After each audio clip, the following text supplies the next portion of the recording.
Okay, this is a quick one about Leibniz axiom, or about lifting 4 mass 1 distance or lifting 1 mass 4 times the distance. Which one's going to take more energy? Well, we can lift these objects up in a sequence of steps, using exactly the same amount of energy in each step. So first we lift 1 mass 1 distance using 1 unit of energy in both cases. And then we do the same thing again, and again, and again. So the energy consumption was the same. Now perhaps you could argue that we somehow cheated here because we lifted the 4 mass 1 mass at a time instead of all at once. But then you would really need to explain why that should make any difference in the energy consumption and how that wouldn't break the conservation of energy. Now, if we were to drop these objects back to the ground, I think that the energy in the impact when they hit the ground also must be equal. It must be the 4 units of energy, if we want to believe in conserving the energy. But we also know that the momentums would not be the same. This one would have twice the momentum. So, momentum is not energy. But anyway, the point that I was trying to make was that if we take this 1 mass object, lift it up 4 units of distance with the optimal velocity, so we are not wasting any energy according to you. And then we can let it drop back down 3 units of distance. And we can store the energy, for example, into a spring, and use that energy to lift this object up 3 units of distance, and again let it fall back down 2 units of distance, store the energy, use that energy to lift this object up here, let it fall back down 1 unit of distance, store the energy again and use it to lift this object up here. So there you have it.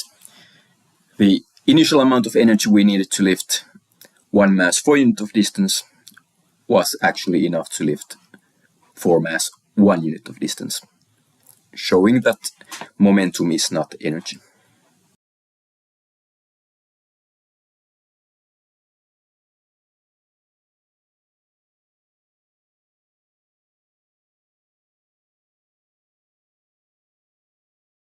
They are assuming that because they dropped something the same distance that it was the same energy, and you didn't collect the same energy. If you drop it slowly, you collect more energy.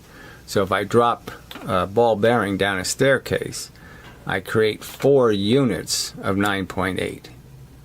But if I just drop it from the distance, I only get 2 units of 9.8. Only 2 units of time. So if you can extend the time that something falls over, you're extending the amount of time the force pushed on it. So therefore you're collecting more energy. And that's why they ended up with this silly notion that there's a squared V. 1/2 mv squared worked.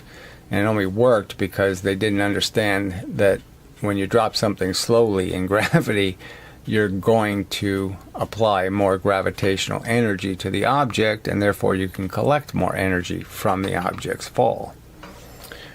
Just a fact, you can get more energy out of something by dropping it down a staircase, because it'll take it longer to fall.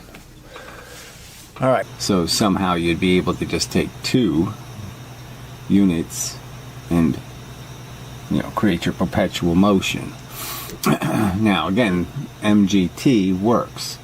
It explains why this is, because this is 4 times the time. Then this is only 2 units of time, 2 and 4.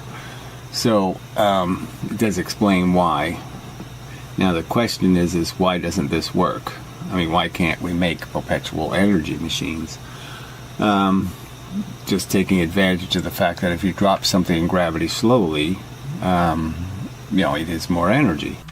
So my question is, why couldn't that energy from the 2 1-meter drops be used to launch an object higher than 2 meters? Well, I'm saying to you, it probably could if we lived in a place where there was ideal tools.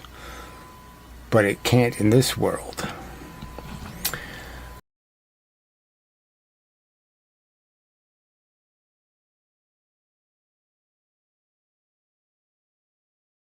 just a fact. You can get more energy out of something by dropping it down a staircase.